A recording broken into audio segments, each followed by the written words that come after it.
Hi hello friends, good evening all of you.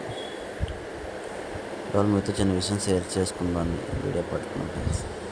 Actually మన call బాగాలేదని video పెట్టాను friends. యాక్చువల్గా ఏంటంటే నేను ఈ వారంలో 3 సార్లు గవర్నమెంట్ హాస్పిటల్కి వెళ్ళాను ఫ్రెండ్స్.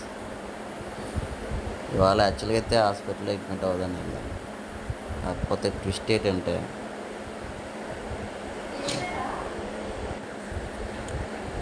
యాక్చువల్గా ఇక్కడ ఓపీలు రాయించే దగ్గర స్టూడెంట్స్ ఉంటున్నారు. స్టూడెంట్ దగ్గర యాక్చువల్గా సీనియర్ కూడా ఉండాలి. ఏ పెయిన్కి ఏ డాక్టర్ దగ్గరికి వెళ్ళాలన్నది వాళ్ళకి తెలిసి ఉండాలి. యాక్చువల్లీ స్టూడెంట్స్ ఏంటంటే సర్టిఫికేట్లు అడిగి రాస్తున్నారు. నాకు ఆ మిస్టేకే నాకు జరిగింది. ఆ మిస్టేక్ జరగడం వల్ల పెద్ద ప్రాబ్లం అయిపోయింది. 4వ నెంబర్ పంపించాల్సింది 11వ నెంబర్ పంపించారు. ఈ వారం రోజుల్లో కరెక్ట్గా 4వ నెంబర్కి వెళ్ళాను.